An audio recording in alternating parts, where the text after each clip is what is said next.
ho ku mutwe no mu maguru nyuma y'umurasengero numva n'ibitenge Imana ibahe dukomera amashi umwami wacu Yesu Kristo Imana mara musengesho y'isi mirongo ibiri n'umwe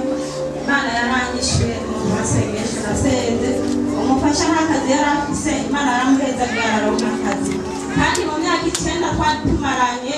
hari ibihe bibi ariko Imana yarabikuyeho ndashima Imana ko muri aya makazi yatanze Imana yanyabitse imyambaro myiza ntari niteze Yesu nashimye nuko rero gashimira neza cyane kandi gufashije Yesu nashimwe amen nani nje gushima Imana ko Imana yakazi Yesu nashimwe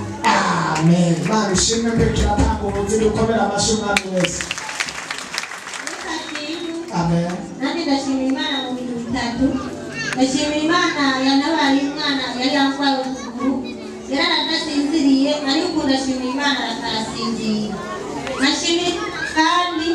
muri ibi bihe by'abana bo kwishura Imana yaramizagije amwigisha naratanze igira 10 kandi ndagura amakaye abana ndashima Imana nashima Imana muri minsi narafashwe n'indwara mu mihogo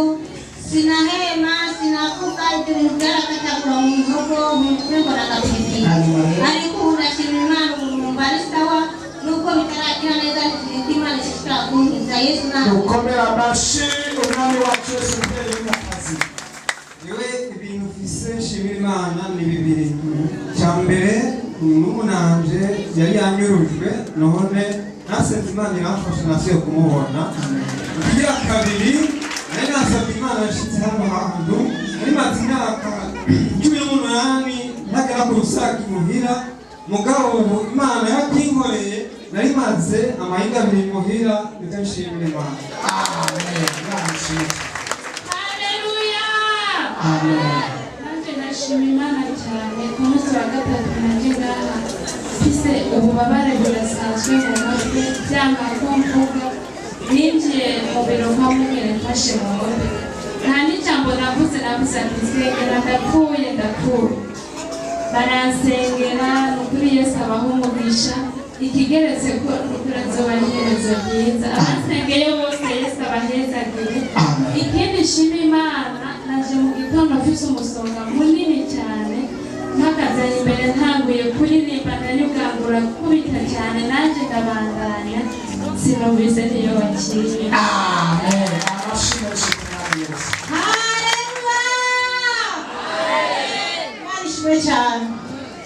kuri ndanezerewe cyane kuba muri kino kibanza cy'ubwiza rero nje ngaha Satani yari yaroshe ubuzima bwanje kuko yari yaramboshe mu bintu bijyanye no gutanga ikigira 10 ariko umunsi ntabura kuza gusengera ngaho Dimanche pasiteri yatwigishije ko ikigira 10 nuko umutima wanjye urabohotse turabona bishima Imana cyane bishima Imana nuko uko ninjiye ngaha ariko nsohoka Satani yaroshe ubuzima bwanje ariko ndabona ko kirenge kitagoye kuguruka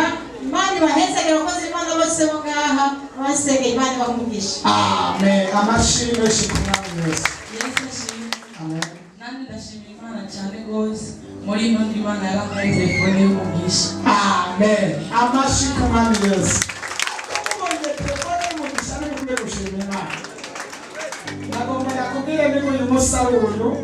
cyangwa ejo ari uyu uwushikiriwe ni wewe nudushima iby'abandi kugira nawe ushikirwe n'ingoga Yesu nashimwe Yesu nashimwe kandi ndashimira Imana ku munsi wa kabiri nanje narabyiye kado mwigisha Imana ibaheze ukomera amashi umwami Yesu amen Yesu ashimwe kandi banza kumera Imana amashi amen banza kumera pasiteri amashi ndashimira Imana shengero ry'Imana jewe kuwa gatatu naraje gusenga ngaha nari niwe jewe jenyene ata muntu n'umwe turi kumwe Yesu nahabwa icyubahiro hanyuma umukozi w'Imana avuga ko ikintu Yesu nahabwa icyubahiro reka rero ndababwire Yesu ni mwiza nabona nenga ati ntibishoboka ariko Yesu yabishoboye no ku munsi wa gatandatu